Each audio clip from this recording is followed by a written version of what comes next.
हाँ जी। Welcome back. Good morning all of you. आइए सारे के सारे लोग जल्दी से मौजूद हो जाइए। 10:08 अब हुए हैं और तारीख आपको पता है, दिस इज 9 नवंबर 2024। नुसरत, नाज, निरुपमा, हिना, संतोष, भूषण, दीपक कुमार, पारुल सैनी, इलू यादव, खुशबू कुमारी, विनय, काशिफ अंसारी, रुबीना, अवधेश कुमार पटेल, मितुल, आशुदा बेगम।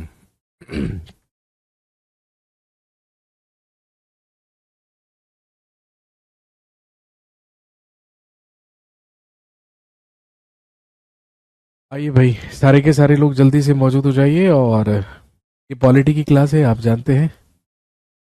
हिस्ट्री में हमने एंशंट हिस्ट्री को आज समाप्त कर दिया है, लेकिन पॉलिटी का जो सिलेबस है वो हमारा थोड़ा सा आगे चल रहा है। पॉलिटी में टॉपिक्स भी कम है हमारे पास पढ़ने के लिए।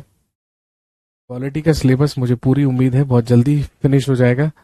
लास्ट क्लास में हम लोगों ने बात की थी about equality, equality in democracy, लोकतंत्र में समानता। आज हमें बात करनी है अबाउट स्टेट गवर्नमेंट, यानी कि राज्य की सरकार के बारे में। देर ना करते हुए, this is social and political life. हम पढ़ रहे हैं सामाजिक एवं राजनैतिक जीवन। एसी नहीं चला है। मुझे लगा कि मैं ब्रेकफास्ट करके आया हूं इसलिए गर्मी लग रही है। भी ध्यान आया एसी तो चला है नहीं भाई।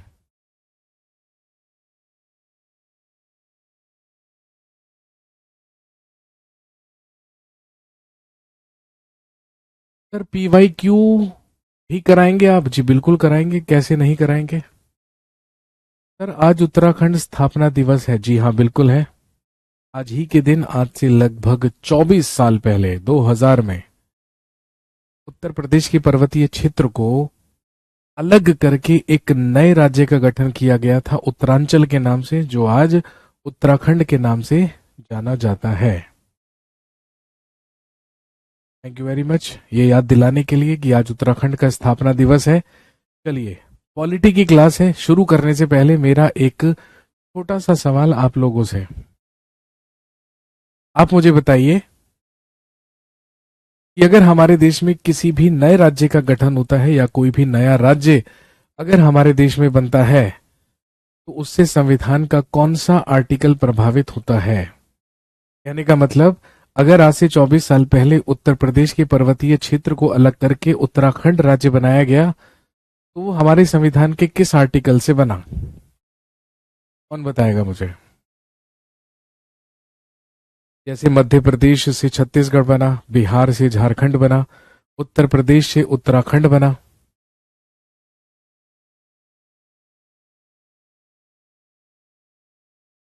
आंध्र प्रदेश से तेलंगाना बना। आपको बताना है कि हमारे कॉन्स्टिट्यूशन के किस आर्टिकल में ये प्रोविजन किया गया है। भारत में नए राज्यों का जन्म तथा उनके नाम और सीमाओं में परिवर्तन किया जा सकता है। आशीष निर्मल ने कहा आर्टिकल 2।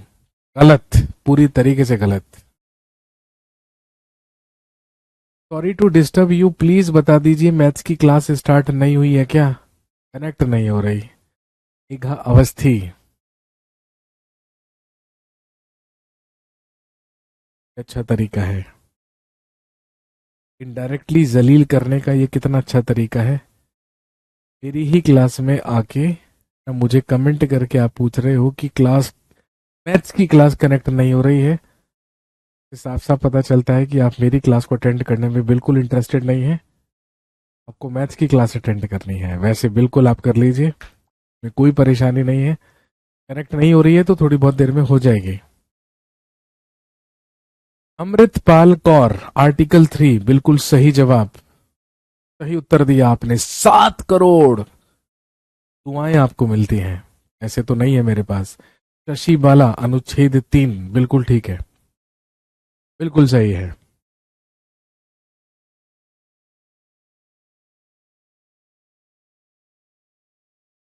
काशिफ अंसारी, भारतीय संविधान के अनुच्छेद 3 के तहत नए राज्यों का गठन किया जाता है। बिल्कुल सही बात, बिल्कुल सही है।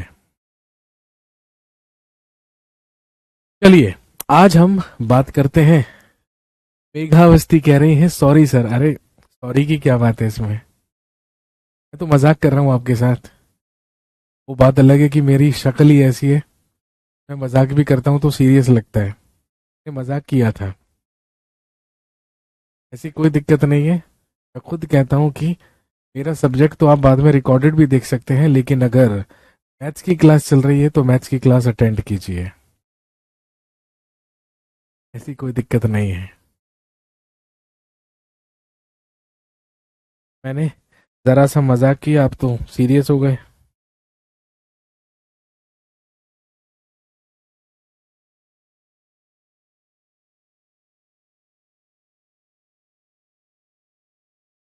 सर एक साथ दोनों क्लास क्यों हो रही है? होने दीजिए ना, क्या दिक्कत है, एक बाद में देख लीजिएगा। जैसे तैसे किसी तरीके से तो मैं बैक पेन होने के बावजूद भी शनिवार को पढ़ा रहा हूँ, और वो भी सुबह 8 बजे से लेके सिर्फ आपके बैच में पढ़ा रहा हूँ। इससे बेहतर बात क्या हो सकती है? कुछ ना मिले तो दुखी, कुछ मिले तो दुखी हम, है ना? फर्क पड़ता है। मैं तो खुद कह रहा हूँ मेरी क्लास बाद में देख लेना, आप मैथ्स की क्लास अटेंड कर लीजिए।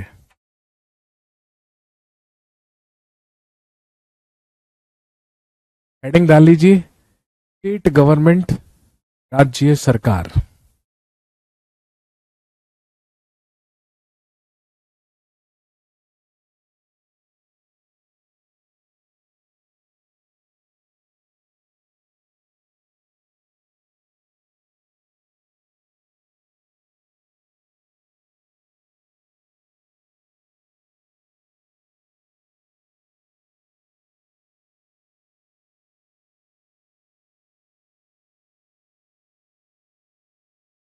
सर ये वाली क्लास जल्दी खत्म कर दीजिए। महरीन, पहले हमें शुरू तो करने दीजिए। अभी तो आगाज ही नहीं हुआ, आपने अंजाम तक पहुंचा दिया। अस्तगफिरुल्लाह, ही बोलते हैं ना, आगाज से पहले ही अंजाम, ऐसे कैसे? स्टेट गवर्नमेंट, राज्य सरकार। दोस्तों याद कीजिए, मैंने आपको सबसे पहली क्लास में बताया था कि हमारे देश में या हमारी शासन व्यवस्था में 3 इंडिपेंडेंट बॉडीज काम करती हैं, लेजिस्लेचर, एग्जीक्यूटिव एंड जुडिशरी। विधायिका, कार्यपालिका और न्यायपालिका। और और ये तीनों की तीनों जो इंडिपेंडेंट बॉडीज हैं, ये तीनों के तीनों जो स्वतंत्र अंग हैं, ये हमारे देश में 3 स्तरों पर काम करते हैं। ये 3 लेवल्स पर काम करते हैं। एक स्थानीय स्तर जो हम ऑलरेडी पढ़ चुके हैं, लोकल गवर्नमेंट, जिसमें हमने पंचायत और नगर पालिकाओं के बारे में बात की। एक राज्य स्तर पर यानी कि एक स्टेट लेवल पर, जहां पर होती है हमारे पास राज्य की सरकार, स्टेट गवर्नमेंट, जो हम आज पढ़ेंगे।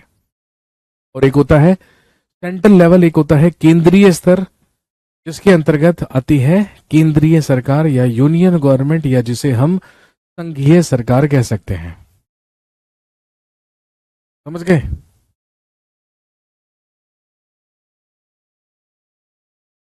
सर सिलेबस कब तक पूरा होगा? कयामत से पहले खत्म हो जाएगा, टेंशन मत लीजिए। मुझे मालूम है आपके लिए कयामत का दिन है सीटेट का एग्जाम। उससे पहले, इवन उससे बहुत पहले ही आपका सिलेबस भी पूरा हो जाएगा, रिवीजन भी हो जाएगा, पीवाई क्यूज भी हो जाएंगे।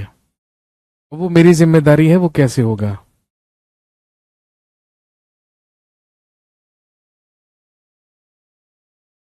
आम खाइए, गुठलियां मत गिनिए। अब देखो, किसी ने सोचा था कि आज आपके बैच में मेरी 4 घंटे की क्लास लगी होगी? क्या आपने सोचा था? कभी नहीं सोचा था ना। आपके फरिश्तों ने भी नहीं सोचा होगा। मैं शनिवार को क्लास ले रहा हूँ आपके बैच में, वो भी 4 घंटे। इतने दिन मैं क्लास नहीं ले पाया, उसकी मैं भरपाई कर दूंगा। वो आप मुझ पे छोड़ दीजिए, परेशान होने की बिल्कुल जरूरत नहीं है। मैं पहली बार सीटेट का बैच नहीं पढ़ा रहा हूँ। कई साल हो गए मेरे को सीटेट के बैच में पढ़ाते हुए, साल में 2 बैचेस पढ़ाने ही पढ़ाने हैं। एग्जाम के लिए बहुत टेंशन है सर, टेंशन लेने से कभी एग्जाम क्वालिफाई नहीं होते हैं। एग्जाम क्वालिफाई उन्हीं के होते हैं, ठीक है, जो टेंशन को साइड में रख के सिर्फ और सिर्फ एफर्ट्स पर ध्यान देते हैं। मेरा काम मुझ पे छोड़ दीजिए, ठीक है, आपका काम वो आपको करना है और वो आप कीजिए। और मैंने आपसे सबसे पहले ही क्लास में सिर्फ एक ही चीज मांगी थी, ये सारी की सारी चीजें मैं आपको यहाँ पे करवाऊंगा। आपको सिर्फ और सिर्फ एक ही काम करना है, एनसीईआरटी की किताबों की रीडिंग।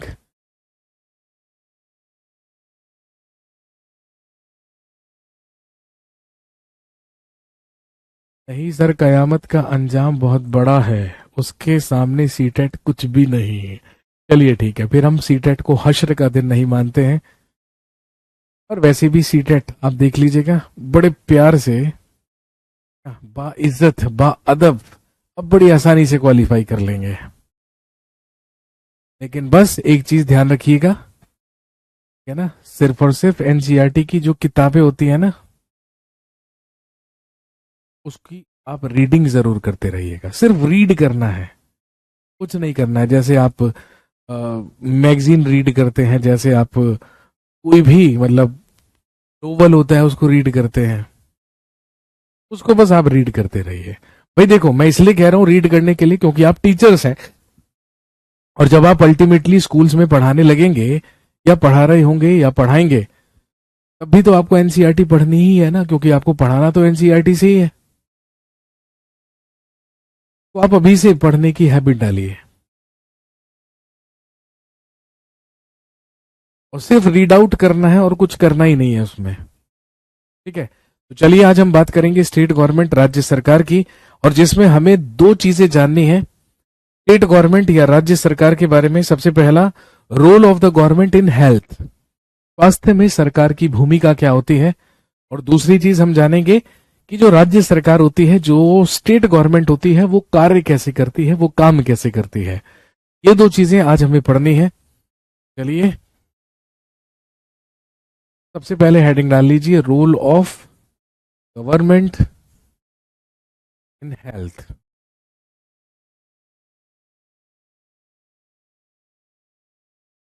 स्वास्थ्य में सरकार की भूमिका।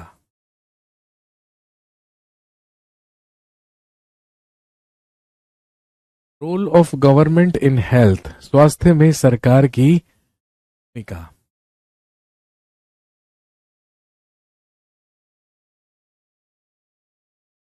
सर बुक नहीं है, कोई बात नहीं, एनसीईआरटी की जो ई बुक आती है ना, ऑनलाइन एनसीईआरटी की ऑफिशियल वेबसाइट पर फ्री में डाउनलोड हो जाती है ई बुक, वहां से पढ़ लीजिए। Role of government in health, स्वास्थ्य में सरकार की भूमिका। अब स्वास्थ्य में सरकार की क्या भूमिका होती है। दोस्तों आप जानते हैं कि we are living in a democratic country,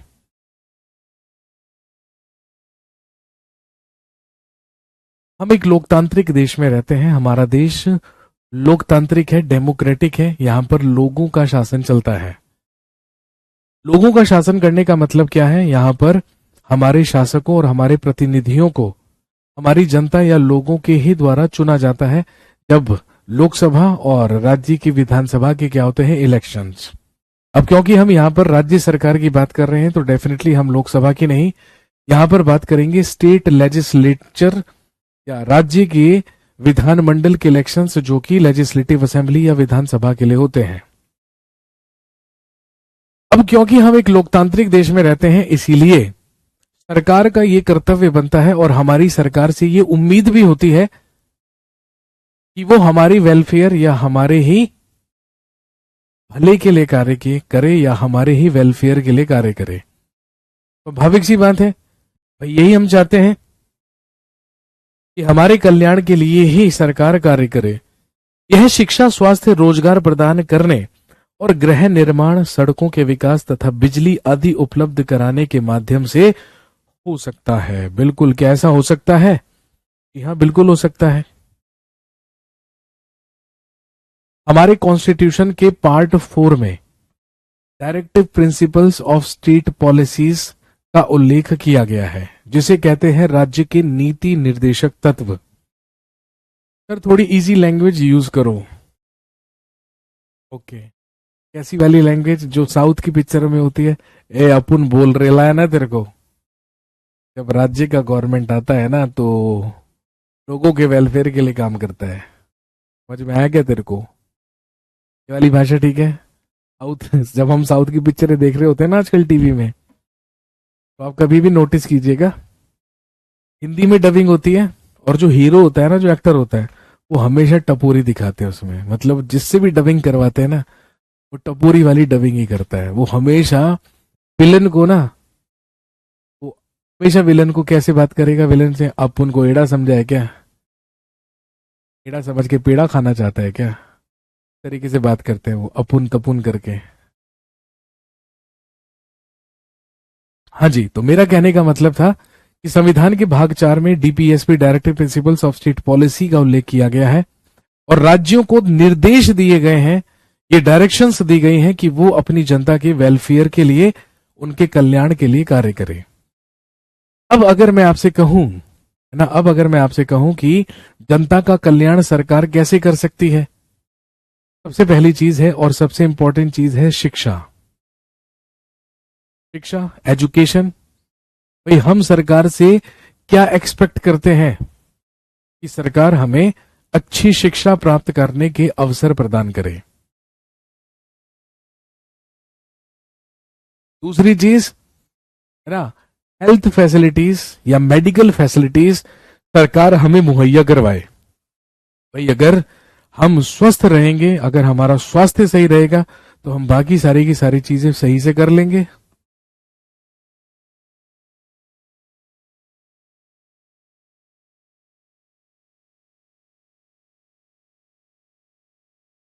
तो हम चाहते हैं कि गवर्नमेंट की तरफ से हमें हेल्थ फैसिलिटीज या स्वास्थ्य सेवाएं भी प्रदान की जाएं। चाहते हैं हम, बिल्कुल चाहते हैं।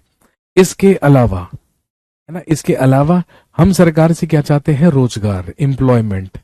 अगर हमें अच्छी शिक्षा मिलेगी, अगर हमारे स्वास्थ्य का ख्याल रखा जाएगा, है ना भाई, हम बेसिक नेसेसिटीज की बात नहीं कर रहे हैं। मैं बात कर रहा हूं, मैं रोटी कपड़ा और मकान की बात नहीं कर रहा हूं।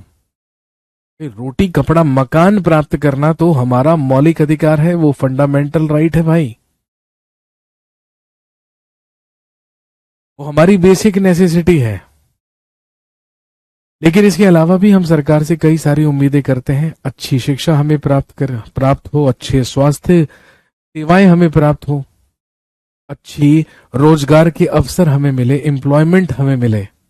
और इसके अलावा, और इसके अलावा गृह निर्माण और सड़कों के विकास का ध्यान सरकार रखे, और साथ में बिजली पानी की व्यवस्था भी सुचारू रूप से चलती रहे। क्योंकि जब ये सारी की सारी चीजें हमें मिलेंगी, तभी तो हम खुश होंगे। और अगर हम खुश होंगे, तभी तो हमारा राज्य एक कल्याणकारी राज्य बनेगा, एक वेलफेयर स्टेट बनेगा। किसी भी राज्य को वेलफेयर स्टेट बनाने के लिए इन सारी की सारी बेसिक नेसेसिटीज की जरूरत होती है। और ये सारी की सारी उम्मीद हम किससे करते हैं? सरकार से करते हैं, गवर्नमेंट से करते हैं। लेकिन सबसे पहले जानेंगे health. What is basically health? कौन मुझे बताएगा आप में से? हेल्थ का मतलब क्या है? What is a health? What is health या स्वास्थ्य क्या है? जल्दी से बता दीजिए। अगर आपको अपनी भाषा में इसको परिभाषित करना हो, अगर आपको इसको अपनी लैंग्वेज में डिफाइन करना हो, तो आप हेल्थ को कैसे डिफाइन करेंगे? जल्दी से बता दीजिए।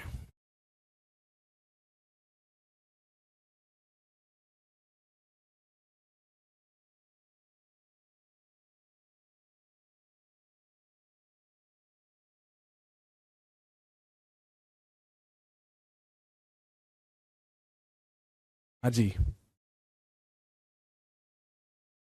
रेखा रानी ने कहा हेल्थ इज वेल्थ। ओके, बिल्कुल सही है। काशिफ अंसारी कहते हैं बीमारी से मुक्ति, फ्री फ्रॉम इलनेस और disease.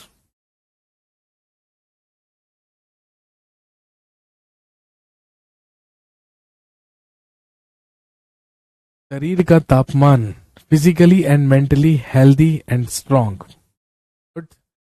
Physically and mentally strong. Okay, health is wealth, free from illness और डिजीज, बिल्कुल ठीक है। Well being of human body along with healthy state of mind, बहुत ही बढ़िया आशिमा। बेसिक नीड की जरूरत को पूरा करें। शारीरिक स्थिति, स्वास्थ्य सरकार द्वारा निशुल्क योजना। ओके, रोग मुक्त शरीर, बहुत बढ़िया सना सुल्तान। आरोगी, निरोग, to stay physically and mentally fit, बहुत बढ़िया। Health is caring of our self, बिल्कुल ठीक है।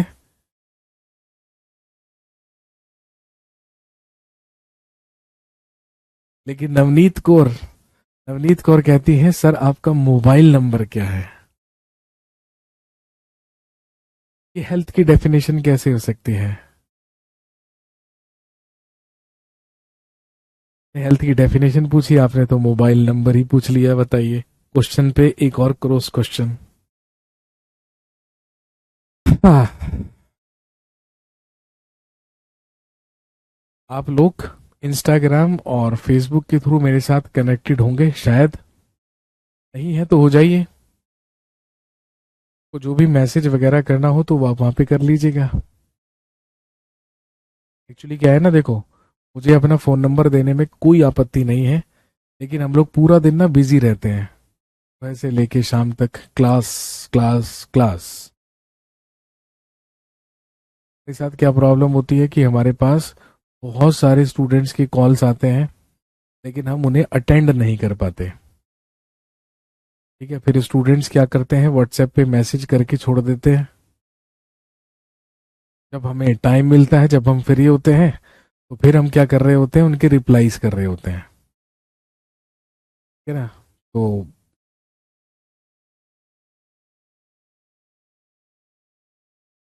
इस वजह से हम सोचते हैं कि यार जब आपको मैसेज ही करना है, क्योंकि ज्यादातर बारी क्या होता है ना कि हम लोग फोन अटेंड नहीं कर पाते हैं,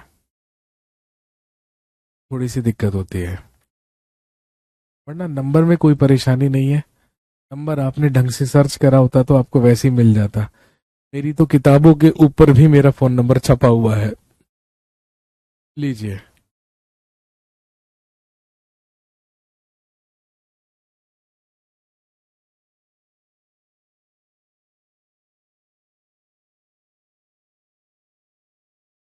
ये लीजिए।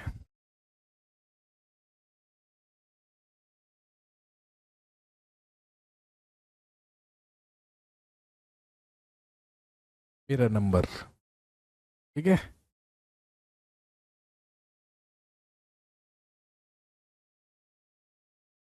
मैंने सीटेट के लिए इंस्टा को डिलीट किया है, बहुत बढ़िया। सेट क्वालिफाई करके इंस्टा ऑन करूंगा, बढ़िया, फिर आपको मैसेज करूंगा। वाह, वाह मेरे शेर, क्या बात है। हम तो तुम्हें शायर समझे थे, तुम तो कायर निकले। ये भागने से बेटर है कि अपने अंदर इतनी विल पावर रखिए, इतनी डेडिकेशन रखिए कि कोई भी डिस्ट्रैक्शन बीच में आए, ठीक है, और वो आपको डिस्ट्रैक्ट ना कर पाए। समझ गए बात। चलिए अब मुद्दे पर आते हैं और बात करते हैं हेल्थ की। सिंपल सी बात है, हेल्थ इज अ स्टेट और आर एबिलिटी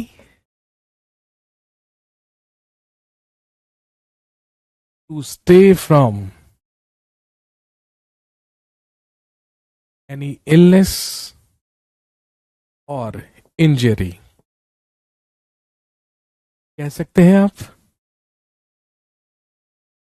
कह सकते हैं, बिल्कुल कह सकते हैं। वैसे आप सभी ने बिल्कुल सही बताया ठीक है, लेकिन स्वास्थ्य का अर्थ क्या है?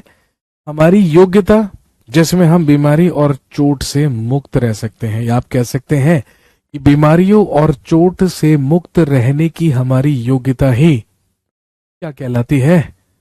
हेल्थ कहलाती है या स्वास्थ्य कहलाती है?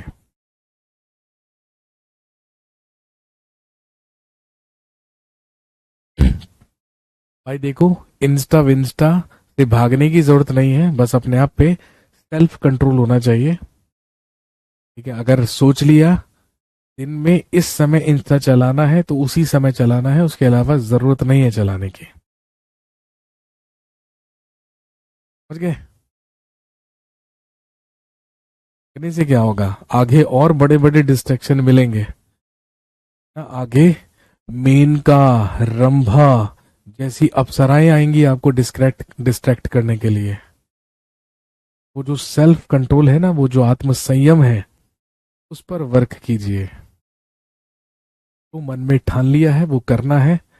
अब चाहे कोई भी बाधा आए, चाहे साक्षात अप्सराएं आकर हमारे सामने नृत्य करके हमें डिस्ट्रैक्ट करने की कोशिश क्यों ना करें, हम नहीं होंगे डिस्ट्रैक्ट। अगर पढ़ रहे हैं तो पढ़ेंगे, चाहे सामने आकर रशियन से बेली डांस ही क्यों ना करने लगे, हम तो ऐसे ही हैं, हम तो ऐसे ही रहेंगे। विल पावर स्ट्रांग कीजिए भाई, ऐसे भागने की क्या जरूरत है? इसमें पता नहीं कितनी बड़ी बड़ी डिस्ट्रैक्शंस मिलती हैं हमें, बहुत बड़ी बड़ी। सर आपके घर आना है घूमने, आ जाइए भाई, मोस्ट वेलकम। मेरा घर कोई महल और किला थोड़ी है, उसमें घूमने के लिए कुछ है। इतना बड़ा है ही नहीं मेरा घर कि आप उसमें घूमेंगे। क्या बात? हाँ, लेकिन मेरा स्टूडियो देख के आपको बड़ा मजा आएगा, बड़ा अच्छा भी लगेगा। स्टूडियो मेरा खूबसूरत है, बड़े नाजों से बनाया है मैंने इसको, बड़े नाजों और प्यार से पाला है।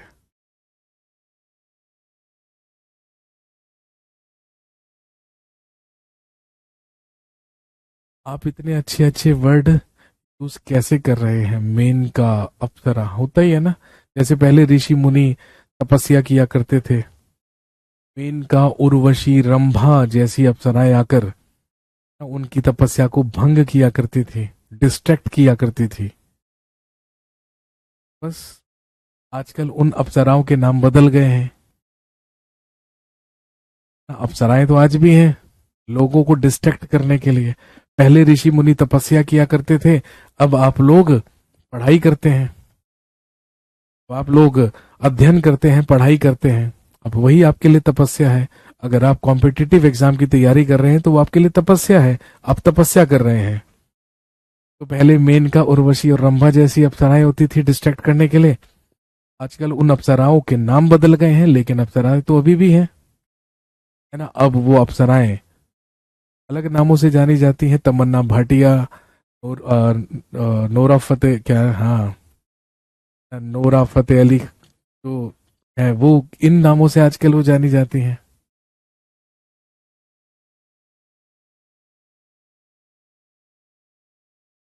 ऐसे ही होता है ना, हम पढ़ रहे हैं, पूरा का पूरा ध्यान पढ़ाई पर है, अब पता चला बैकग्राउंड से आवाज आई, कहीं से गाना बज गया, आज की रात मजा हुस्न का आंखों से लीजिए।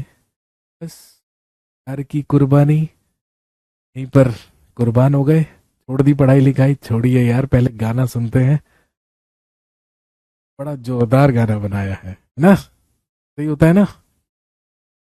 उन्हें दीजिए जो हो रहा है सराउंडिंग में, आपको केवल और केवल एक ही चीज पर ध्यान रखना है।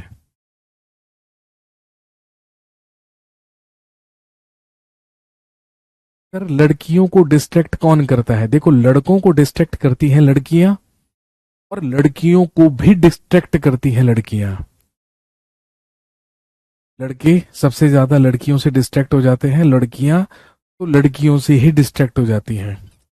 वो मेरे से ज्यादा खूबसूरत कैसे लग सकती है? उसके पास इस डिजाइन वाली साड़ी ये मेरे पास क्यों नहीं है?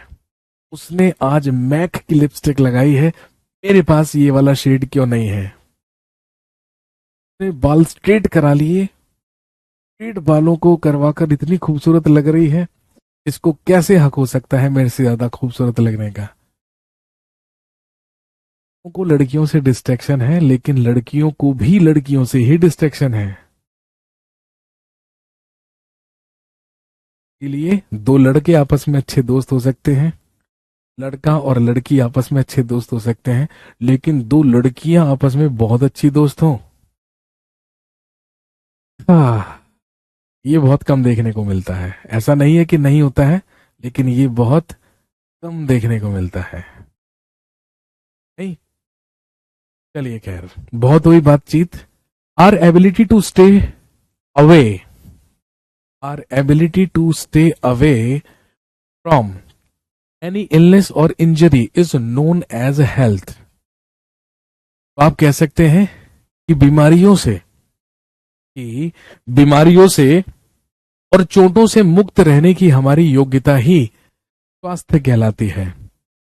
लेकिन हम जानेंगे कि हेल्थ में या स्वास्थ्य में सरकार का क्या योगदान होता है और सरकार किस तरीके से स्वास्थ्य में योगदान करती है। चलिए हेडिंग डाल लीजिए, health services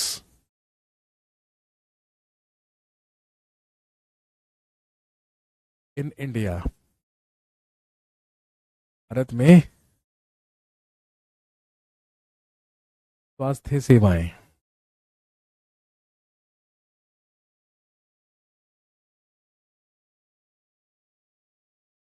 health services in India.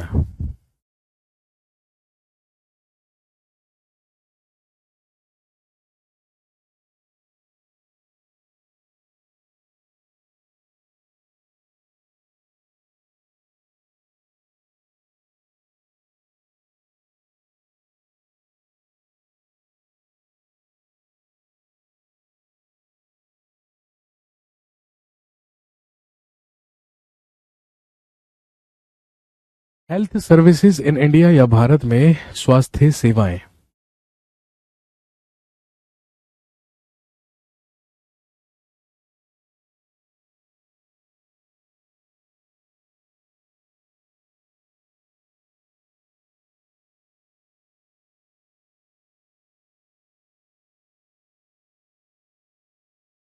लिखेंगे सबसे पहला पॉइंट, मैं आपको डिक्टेट करता हूं, आप लिखिए। लिखेंगे India has the largest number of medical colleges in the world. लिखेंगे विश्व में सबसे ज्यादा चिकित्सा महाविद्यालय भारत में है। India has the largest number of medical colleges in the world. विश्व में सबसे ज्यादा चिकित्सा महाविद्यालय भारत में है।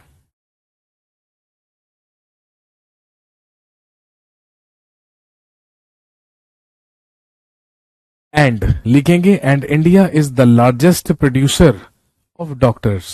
और लिखेंगे भारत में ही सबसे ज्यादा चिकित्सक तैयार किए जाते हैं, और भारत में ही सबसे ज्यादा चिकित्सक तैयार किए जाते हैं।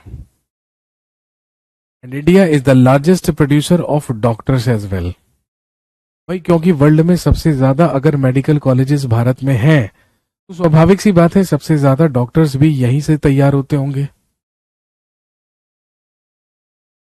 इतने सारे मेडिकल कॉलेजेस, इतनी सारी सीटें, हालांकि देश की आबादी को देखते हुए तो वो भी कम है।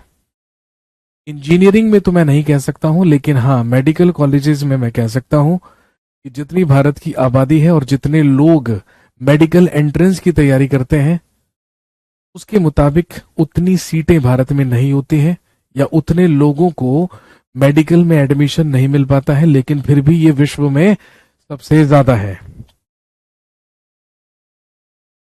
लिखेंगे अप्रोक्सीमेटली 15,000 डॉक्टर्स,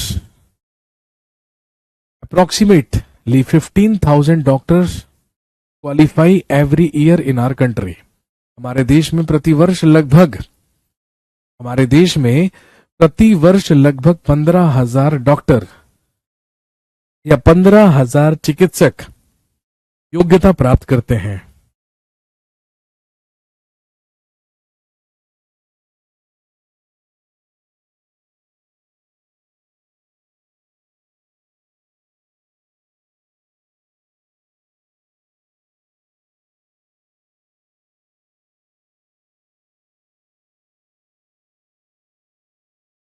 और अगर हम भारत में हॉस्पिटल्स की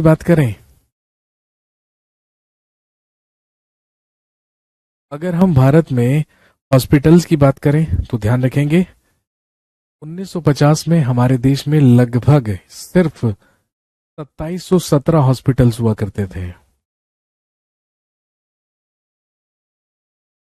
1950 में हमारे पूरे देश में केवल 2717 हॉस्पिटल्स हुआ करते थे, जो कि बढ़कर 1991 में हो गए 11,174 लगभग। लेकिन वर्ष 2000 तक हमारे देश में हॉस्पिटल्स की संख्या बढ़कर लगभग 18,128 हो गई। कहने का मतलब समय के साथ साथ धीरे धीरे हमारे देश में, मैंने उल्टा लिख दिया, 128, 128 नहीं 218। कहने का मतलब समय के साथ साथ धीरे धीरे मेडिकल फैसिलिटीज में भी बहुत ज्यादा डेवलपमेंट हुई, बहुत ज्यादा विकास हुआ। और भारत का संविधान लागू होने के समय जब हमारे देश में केवल कुछ 2700 हॉस्पिटल्स ही हुआ करते थे, आज वो बढ़कर वर्ष 2000 तक 18,000 से भी ज्यादा हो चुके हैं।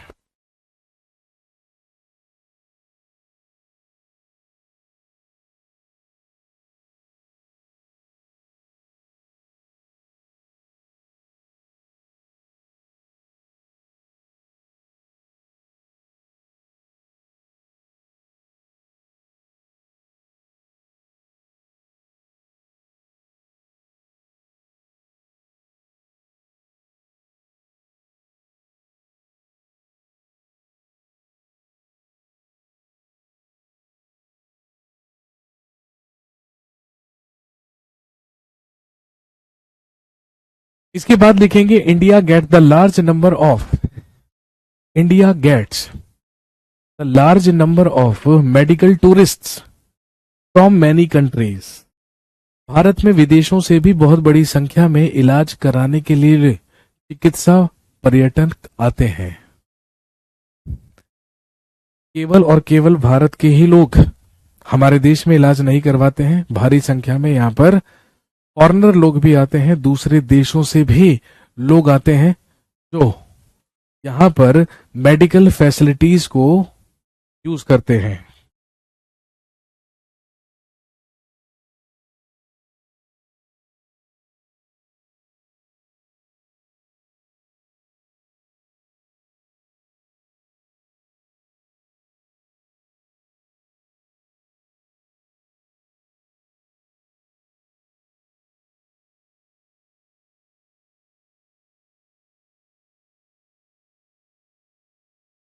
सर 2017 में 23,585, बिल्कुल।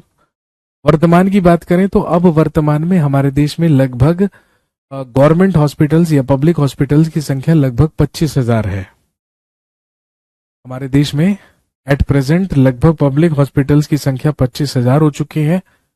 और अगर हम प्राइवेट हॉस्पिटल्स की बात करें तो लगभग 44,000 के आसपास, 44,000 के आसपास हमारे देश में प्राइवेट हॉस्पिटल्स भी हैं। लेकिन फिर भी है ना, जब डेंगू मलेरिया जैसी बीमारी फैलने का समय आता है और सीजन आता है, हॉस्पिटल्स में बेड्स नहीं मिल रहे होते हैं। इतने हॉस्पिटल्स होने के बावजूद भी हॉस्पिटल में बेड्स मिलने की बड़ी परेशानी होती है। और कोरोना काल में तो ये हम देख ही चुके हैं, हमारी मेडिकल फैसिलिटीज इतनी ज्यादा आगे होने के बावजूद भी कुछ चीजों में, कुछ फैसिलिटीज में हम अभी भी पीछे हैं।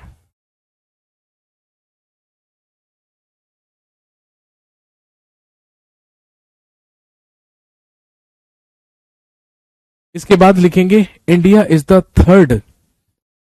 The third largest producer of medicine in the world.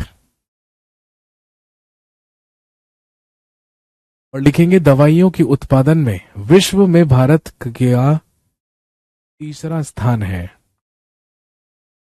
India is the third largest producer of medicine in the world. विश्व में दवाइयों के उत्पादन में भारत का स्थान तीसरा है।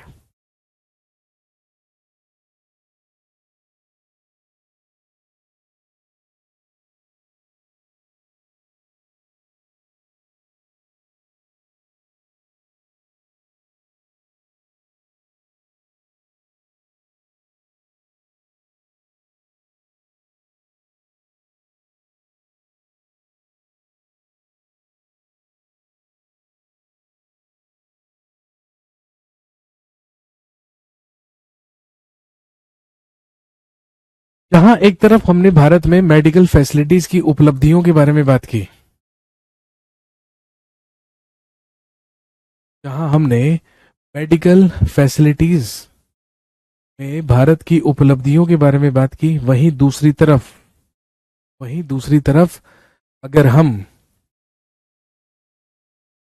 उपलब्धियों की जगह है ना कुछ अपॉर्चुनिटीज की बात करें, या जहां पर कुछ चीजें या कुछ फैसिलिटीज नहीं है, अगर उनके बारे में हम बात करें, तो भाई जहां एक तरफ हमारा देश विश्व में सबसे ज्यादा डॉक्टर्स प्रोड्यूस करता है हर साल में, तो आप जानते होंगे ज्यादातर जो डॉक्टर्स हमारे देश में बनते हैं, या जो ज्यादातर डॉक्टर्स होते हैं, उनमें से अधिकांश डॉक्टर्स जो होते हैं वो अर्बन एरियाज में रहते हैं, वो शहरी क्षेत्रों में रहते हैं। और क्योंकि वो शहरी क्षेत्रों में रहते हैं, इसीलिए जो गांव में रहने वाले लोग हैं या जो गांव के लोग हैं, उन्हें डॉक्टर तक पहुंचने के लिए एक लंबा डिस्टेंस कई बार ट्रेवल करना पड़ता है। अगर हम शहरी डॉक्टर और ग्रामीण डॉक्टरों के अनुपात की बात करें, तो दोनों में बहुत फर्क है। गांव में रहने वाले डॉक्टरों के कंपैरिजन में शहर में रहने वाले डॉक्टरों की तादाद ज्यादा है, और यही रीजन है कि वो मेडिकल फैसिलिटीज जो लोगों को शहरों में मिल जाती है, वो मेडिकल फैसिलिटीज उन्हें गांव में नहीं मिल पाती है।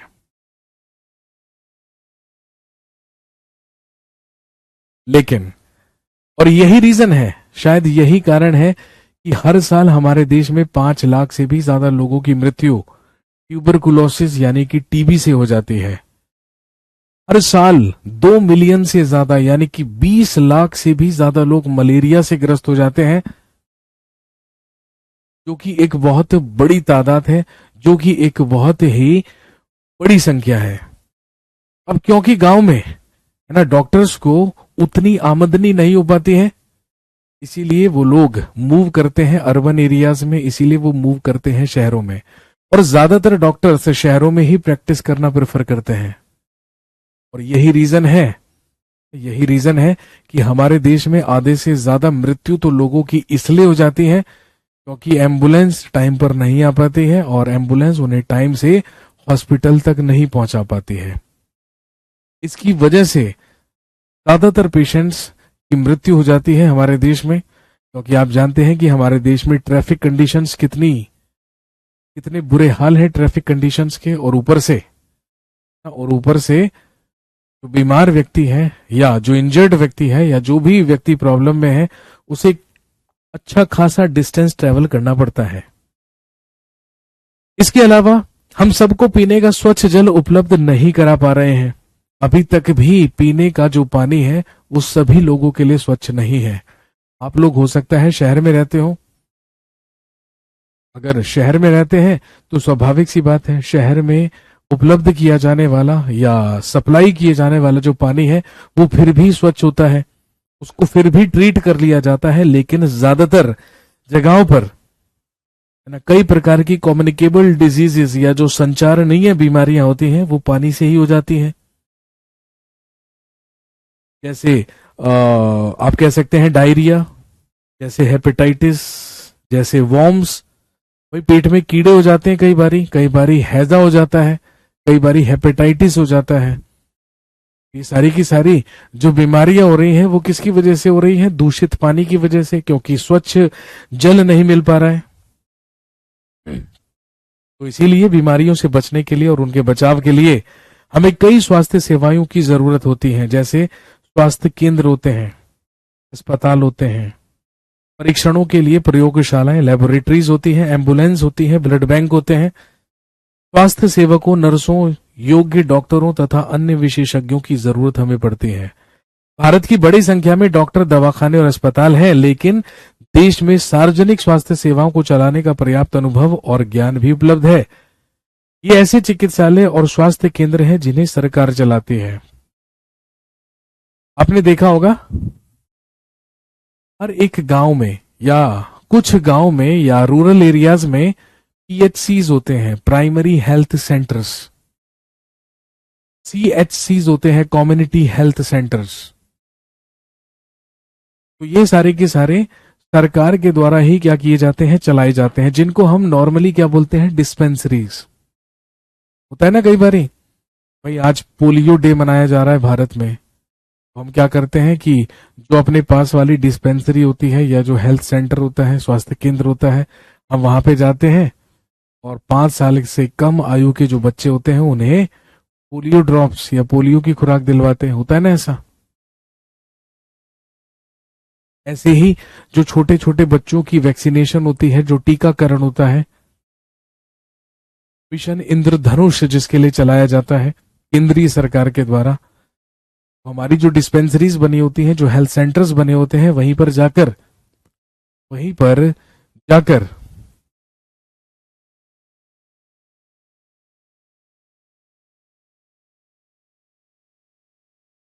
जो छोटे छोटे बच्चे होते हैं उनका टीकाकरण कर दिया जाता है, उनका वैक्सीनेशन किया जाता है। तो कहने का मतलब है ये सरकार की जिम्मेदारी होती है कि सरकार पर्याप्त मात्रा में इन पीएचसीज और सीएचसीज की स्थापना करे। पीएचसी का मतलब यहां पर प्राइमरी हेल्थ सेंटर से है और सीएचसी का मतलब यहां पर कम्युनिटी हेल्थ सेंटर से है। तो ग्रामीण क्षेत्रों में इन पीएचसीज को क्या किया जाता है, एस्टैब्लिश किया जाता है, इन्हें स्थापित किया जाता है। लेकिन अगर हम अपने देश में मेडिकल फैसिलिटीज की बात करें तो आप जानते हैं मोटे मोटे तौर पर हम मेडिकल फैसिलिटीज को 2 कैटेगरीज में डिवाइड करते हैं।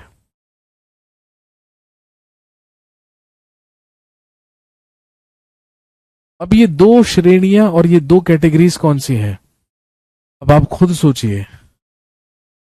WHO क्या होता है बेटे, ये तो वर्ल्ड हेल्थ ऑर्गेनाइजेशन है ना सर। अब तो घर घर जाकर पोलियो दिया जाता है। मतलब सब जगह तो ऐसा नहीं होता है, लेकिन ऐसा भी होता है कि घर घर जाकर भी दिया जाता है। मैंने कहा ना, ये डिपेंड करता है पूरी तरीके से सरकार पर और एडमिनिस्ट्रेशन पर कि वो इस चीज को कितना ज्यादा सीरियसली लेते हैं। अब जैसे मैं फॉर एग्जांपल आपको बताऊं, मैं रहता हूं उत्तर प्रदेश के गाजियाबाद जिले में, ठीक है, और मेरी जो सिस्टर है वो रहती है दिल्ली में। तो मैं तो कंपैरिजन दिल्ली और गाजियाबाद का ही कर सकता हूं।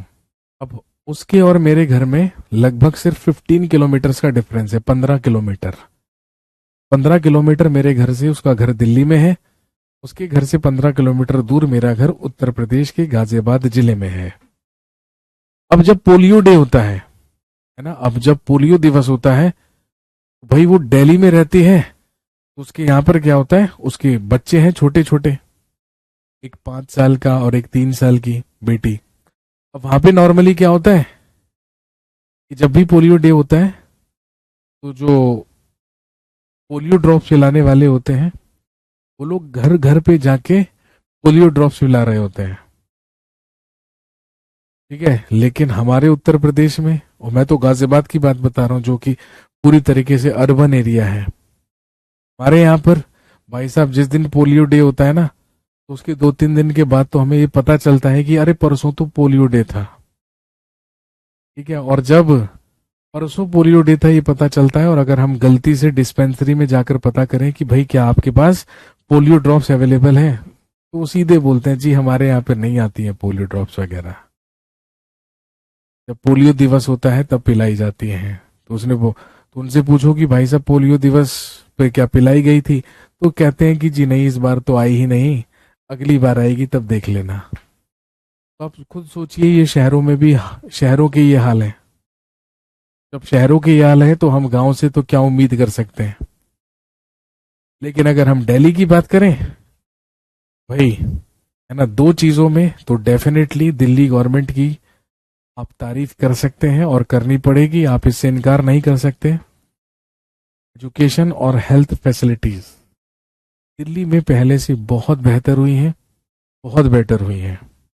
इसीलिए, है ना, इसीलिए सारे के सारे लोग, उत्तर भारत के लोग, है ना, अगर कोई भी बड़ा इलाज करवाना है, कोई भी कुछ करवाना है, भाई सारे के सारे लोग भागते हैं दिल्ली की तरफ।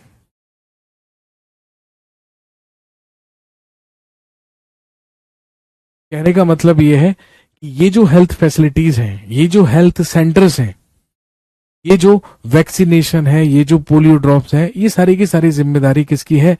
गवर्नमेंट की। और गवर्नमेंट इसमें एक इंपॉर्टेंट रोल प्ले करती है। लेकिन अगर हम मेडिकल फैसिलिटीज की बात करें तो इन्हें हम मेनली दो कैटेगरीज में डिवाइड करते हैं या दो श्रेणियों में विभाजित करते हैं। और अगर हम दो श्रेणियों की बात करें तो आप जानते हैं, एक कहलाती है public health facilities,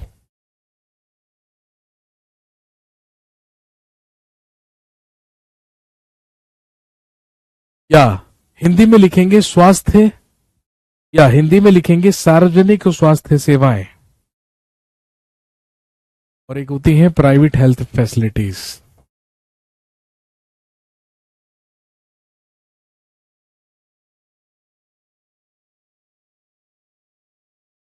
public health facilities और एक कहलाती है प्राइवेट हेल्थ फैसिलिटीज।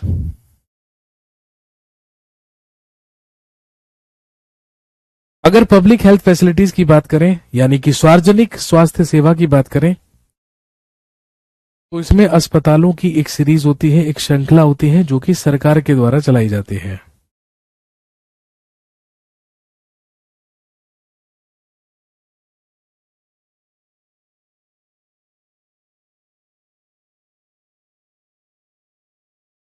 तो आप भी अच्छी तरीके से जानते हैं कि भाई अगर हमें कभी भी हॉस्पिटल जाने की जरूरत पड़ती है, या अगर किसी भी चीज का कोई इलाज कराने की जरूरत पड़ती है, तो हम सबसे पहले ये डिसाइड करते हैं, सबसे पहले हम ये देखते हैं कि हमें सरकारी अस्पताल में जाना है या प्राइवेट में।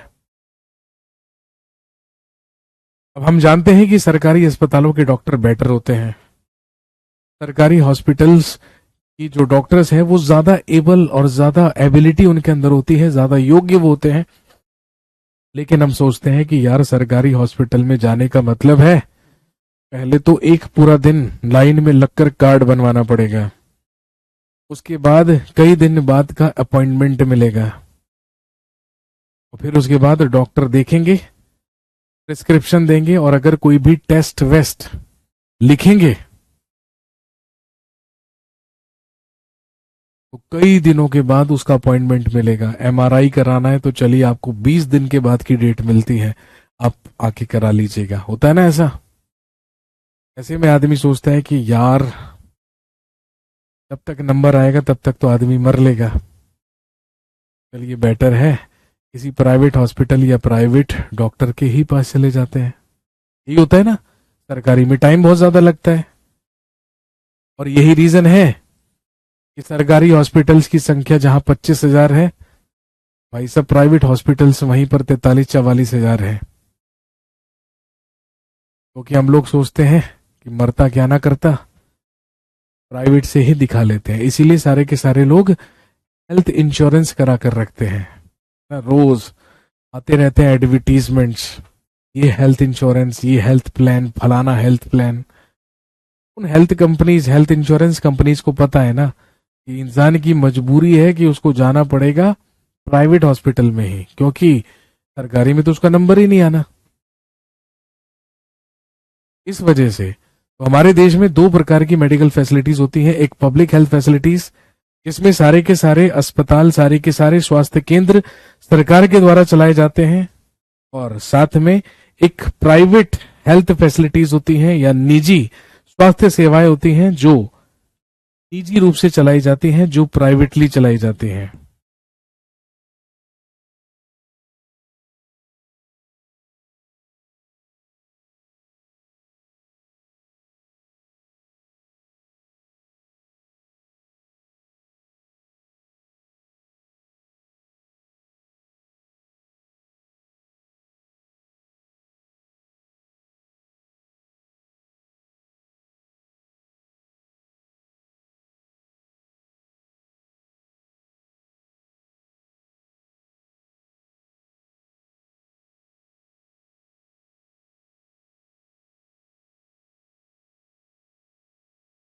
इसके बाद हम जानेंगे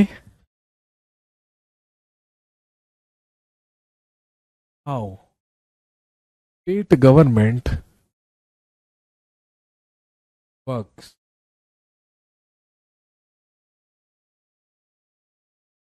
राज्य सरकार कैसे कार्य करती है।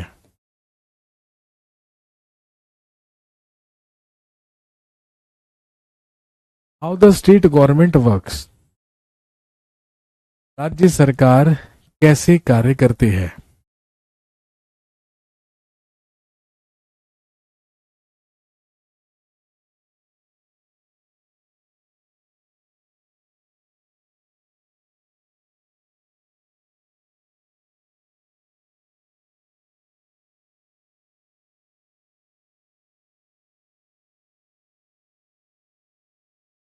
जैसा कि मैंने आपको बताया,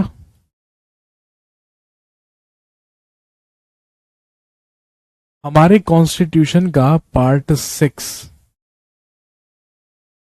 कहलाता है स्टेट, यानी कि राज्य। आर्टिकल 152 से लेकर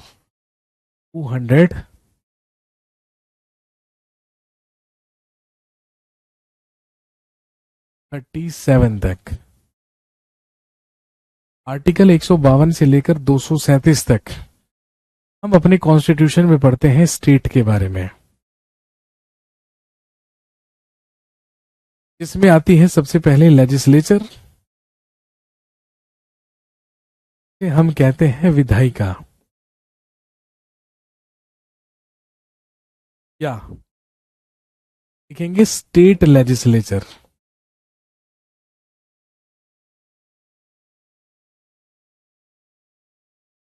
जिसे आप हिंदी में लिखेंगे राज्य विधानमंडल। और जो स्टेट लेजिस्लेचर या राज्य का विधानमंडल है, ये मिलकर बना होता है किससे? गवर्नर, लेजिस्लेटिव असेंबली और लेजिस्लेटिव काउंसिल।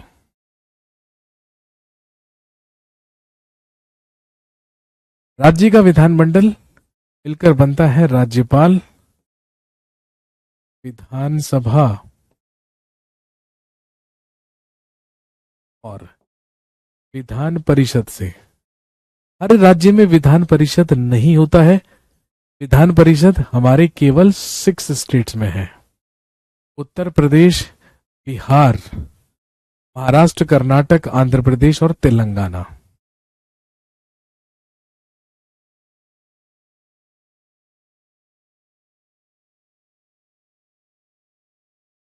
अब सबसे पहले जानेंगे एमएलए कौन होता है, जिसको हिंदी में कहते हैं विधायक। अरे राज्य के विधानमंडल में एक क्या है? लेजिस्लेटिव असेंबली, यानी कि विधानसभा। इसी विधानसभा का सदस्य क्या कहलाता है? एमएलए, जिसको हम बोलते हैं member of legislative assembly.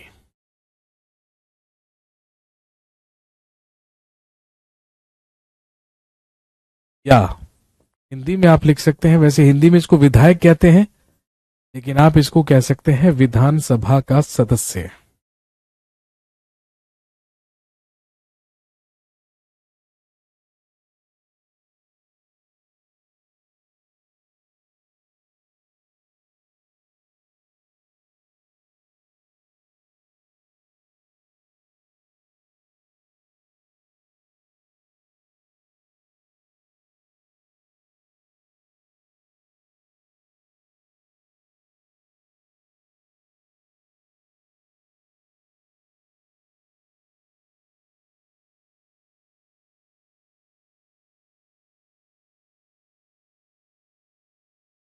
Note कीजिए फटाफट।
लेजिस्लेटिव असेंबली का member he member of legislative assembly या एमएलए कहलाता है। और ध्यान रखेंगे, लिखेंगे he is elected by the people in general elections. लिखेंगे इसे आम चुनावों में जनता के द्वारा चुना जाता है। इसे आम चुनावों में जनता के द्वारा चुना जाता है।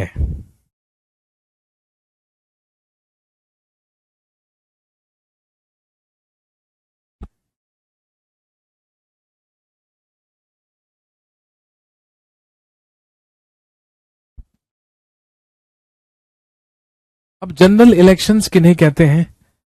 वो चुनाव जो प्रत्येक 5 वर्ष के बाद होते हैं, उन्हीं को हमारे देश में जनरल इलेक्शंस कहा जाता है या आम चुनाव कहा जाता है।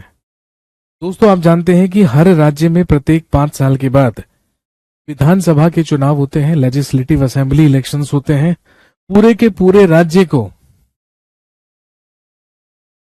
डिफरेंट कॉन्स्टिट्युएंसीज या चुनाव क्षेत्रों में बांट दिया जाता है।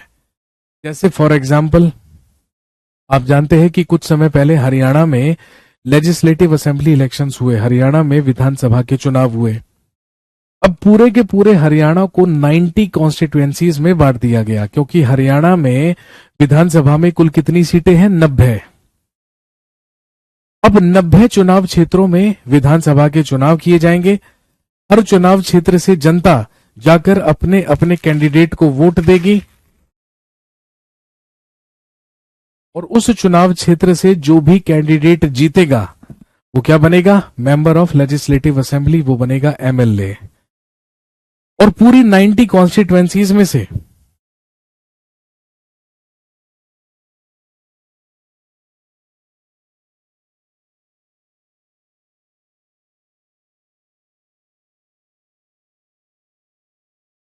और ध्यान रखेंगे, पूरी की पूरी 90 कॉन्स्टिट्युएंसीज में से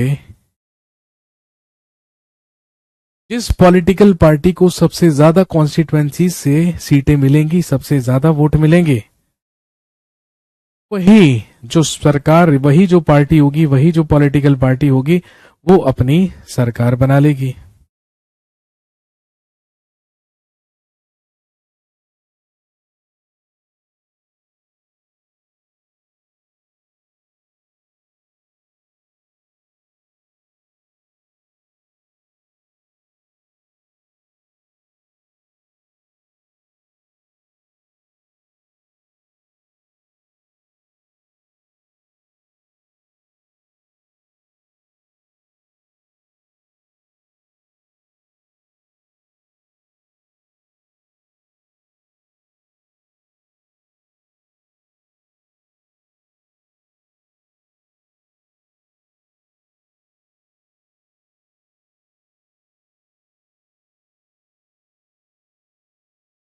और दोस्तों, ध्यान रखेंगे, जिस पॉलिटिकल पार्टी की सरकार बनती है, अब जैसे फॉर एग्जाम्पल मैंने कहा हरियाणा विधानसभा में कुल कितनी सीटें हैं?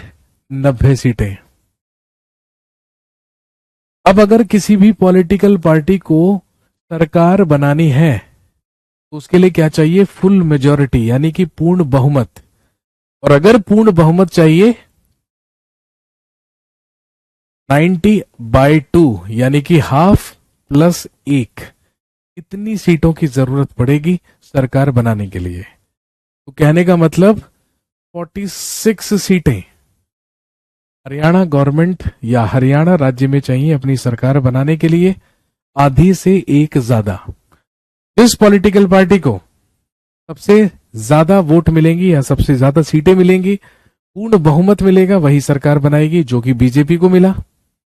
हरियाणा में शायद 49 सीट्स, तो अगर 90 में से 49 सीट्स बीजेपी को मिली तो बीजेपी ने एक बार फिर से हरियाणा में अपनी क्या बना ली? सरकार बना ली, अपनी गवर्नमेंट बना ली।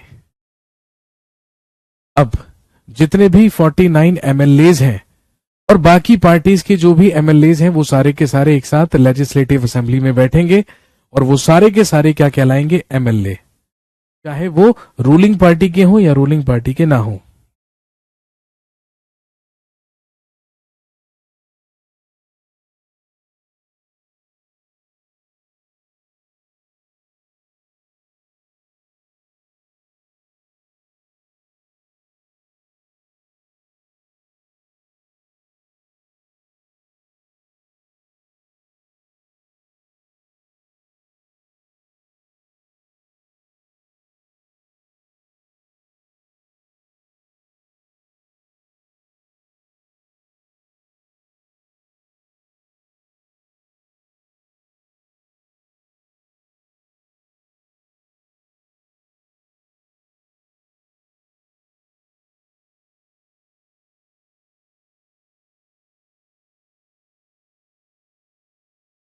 तो जिस पॉलिटिकल पार्टी को पूर्ण बहुमत मिलेगा उसी राजनीतिक दल या पॉलिटिकल पार्टी का लीडर या नेता क्या बनेगा, उस राज्य का चीफ मिनिस्टर बनेगा, मुख्यमंत्री बनेगा, और गवर्नर के द्वारा मुख्यमंत्री को अपॉइंट किया जाएगा।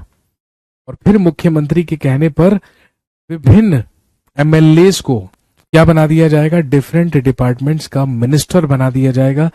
इस तरीके से राज्य की सरकार है दोस्तों काम करती है। चलिए आज के लिए इतना ही रख लेते हैं। बहुत सारे लोग यहाँ पे बार बार कमेंट कर रहे हैं, सर बस आज के लिए बहुत है, बस आज के लिए बहुत है।